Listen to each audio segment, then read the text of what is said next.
आत्मनिर्भर भारत।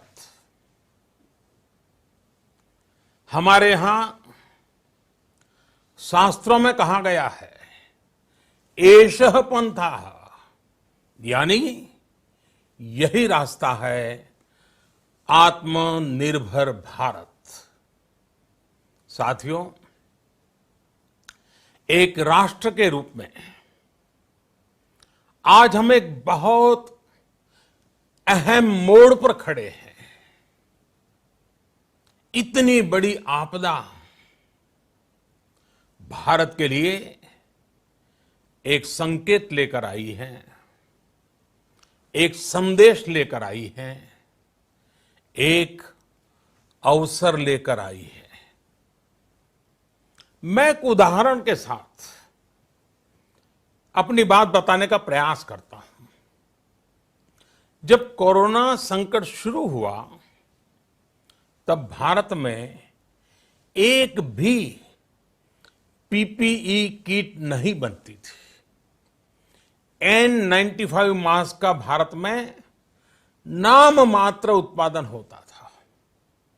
आज स्थिति ये है कि भारत में ही हर रोज 2 लाख पीपीई और 2 लाख N95 मास्क बनाए जा रहे हैं। ये हम इसलिए कर पाए क्योंकि भारत ने आपदा को अवसर में बदल दिया।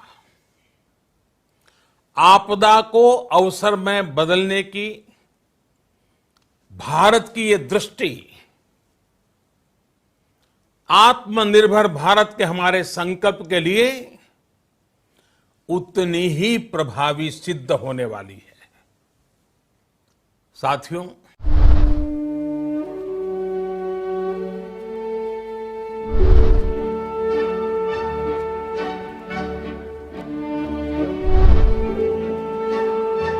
नमस्कार, मैं हूँ लालचंद सोनी। आज सुबह टाइम्स में आप सभी का स्वागत है। जैसा कि आप जानते हैं, 19 कोविड के कारण आज कई समस्याएं उत्पन्न हो रही हैं, जैसे कि इसमें हमारी आर्थिक स्थिति पर काफ़ी असर देखने को मिली है। 20 लाख करोड़ रुपए की विशेष पैकेज श्री प्रधानमंत्री श्री मोदी जी ने जिस तरह से 12 मई को उन्होंने शाम 8 बजे यह संबोधित करते हुए कहा है कि हमारे देश की स्थिति, और वहीं पर देश के प्रधानमंत्री मोदी जी 12 मई को आर्थिक पैकेज का सबसे बड़ा ऐलान करते हुए 20 लाख करोड़ रुपए जो कोविड-19 के संकट काल से निपटने के लिए देश में सबसे बड़ा आर्थिक पैकेज का ऐलान किए हैं। प्रधानमंत्री श्री मोदी जी ने कहा है कि आम जनता आत्मनिर्भर हो और इसके लिए छोटे छोटे इंडस्ट्री उद्योगियों और कुटीर मझोले को लाभ मिलेंगे। स्थानीय उत्पादन को बढ़ावा देते हुए श्री प्रधानमंत्री श्री मोदी जी ने कहा है कि लोकल वोकल चीजों खरीदें। आगे देखिए राजेश गुप्ता जी के एक जुबानी से। एक बार फिर राजेश गुप्ता एसए चीफ कानपुर आपका स्वागत और अभिनंदन करते हैं। जैसा कि आपको पता है कि कोविड-19 का पूरे विश्व में ऐसा कोई देश नहीं है जहां पर भी इसके बारे में चर्चा ना हो रही हो और लोग जो है इसके पीड़ित ना हो। इसके बचाव के लिए WHO ने hand sanitiser, mask, face mask और आपके हैंड ग्लोव्स, बहुत सारी चीज़ें उन्होंने जो है सजेस्ट की हैं बचने के लिए, बचाने के लिए अपने को। उसको देखते हुए हमारे मार्केट में बहुत सारी चीज़ें ऐसी आ गई हैं जिनको देख के लगता है कि बनाने वाले और यूज़ करने वाले ये ना समझ पा रहे हैं कि ये WHO के स्टैंडर्ड के अनुसार है कि नहीं। अगर हम देखते हैं WHO का स्टैंडर्ड, तो उसमें उन्होंने इथेनॉल का, ग्लिसरॉल का और हाइड्रोजन पेरोक्साइड का pH वैल्यू का एक मापदंड दे रखा है।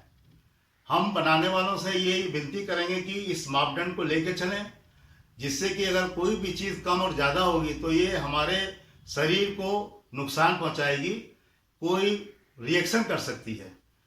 फेस मास्क में भी ऐसे ही उन्होंने बताया कि अगर ज़्यादा आपकी यूज़ करने वाली जो गैटिस है ज़्यादा टाइट है तो वो हमारे एयर को भी प्रॉब्लम कर सकती है, जो हमारी नर्व्स हैं उनको भी प्रॉब्लम कर सकती है। इसलिए आप लोगों से मेरी अपील है कि WHO का जो स्टैंडर्ड है उसको फॉलो करें।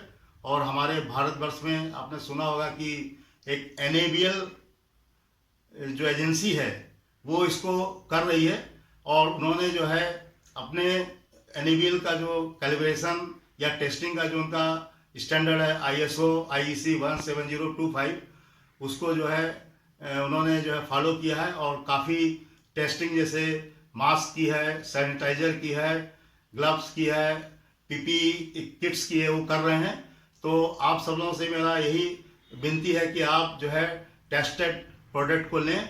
और चूंकि हमें आपको बताने में ये अच्छा इसलिए लग रहा है कि ऑलरेडी मैं क्वालिटी कंट्रोल मैनेजर था इस NABL का, और मुझे इसका बहुत सारा अनुभव है। तो इस चीज़ को फॉलो करने के लिए आप लोगों को उस प्रोडक्ट को लेते समय देखिए कि इसमें क्या ये सर्टिफाइड प्रोडक्ट है कि नहीं है। क्योंकि ISO 9001 का प्रोडक्ट लेने का मतलब ये नहीं है कि ये सर्टिफाइड है, ये केवल एक तरह का क्वालिटी मैनेजमेंट से सर्टिफाइड प्रोडक्ट है। मगर हमारा जो पैरामीटर्स हैं टेक्निकल, वो NABL ने चेक किए हैं नहीं किए, वो देखना बहुत ज़रूरी है। तो हमको अहमियत जो है टेक्निकल पार्ट को देनी है, और उसमें NABL का जो पार्ट है बहुत इंपॉर्टेंट है। तो आप सबसे मेरी यही रिक्वेस्ट है कि इस NABL के एक्रीडेटेड या सर्टिफाइड प्रोडक्ट को लें, और जो लोग इसको बेच रहे हैं या बना रहे हैं उनसे भी मेरी यही गुजारिश है कि आप इसके बारे में थोड़ा ज्ञान इकट्ठा करें, ज्ञान लें, नॉलेज लें। क्योंकि बाजार में इस तरह की कम ज़्यादा वैल्यू की चीज़ देने से हम बचाव तो कम करेंगे, और उसके जो साइड इफेक्ट हैं कहीं उसको हम बचाने के लिए फिर आगे कोई दूसरा रास्ता अपनाएं। उससे अच्छा है कि हम सर्टिफाइड चीज़ दें और लोगों को सेटिस्फाई करें। यही मेरी आपसे एक विनती है, और यही मेरी आपसे एक अपील है। जय हिंद, जय भारत। टेक्निकल पार्ट को देनी है, और उसमें NABL का जो पार्ट है बहुत इंपॉर्टेंट है। तो आप सबसे मेरी यही रिक्वेस्ट है कि इस NABL के एक्रीडेटेड या सर्टिफाइड प्रोडक्ट को लें, और जो लोग इसको बेच रहे हैं या बना रहे हैं उनसे भी मेरी यही गुजारिश है कि आप इसके बारे में थोड़ा ज्ञान इकट्ठा करें, ज्ञान लें, नॉलेज लें। क्योंकि बाजार में इस तरह की कम ज़्यादा वैल्यू की चीज़ देने से हम बचाव तो कम करेंगे, और उसके जो साइड इफेक्ट हैं कहीं उसको हम बचाने के लिए फिर आगे कोई दूसरा रास्ता अपनाएं। उससे अच्छा है कि हम सर्टिफाइड चीज़ दें और लोगों को सेटिस्फाई करें। यही मेरी आपसे एक विनती है, और यही मेरी आपसे एक अपील है। जय हिंद, जय भारत। मुद्दों के साथ फिर मिलेंगे। आप अपना ख्याल, परिवार और देश का ख्याल रखिए, और बेटी बचाओ बेटी पढ़ाओ, अधिक से अधिक पेड़ लगाओ। जय हिंद।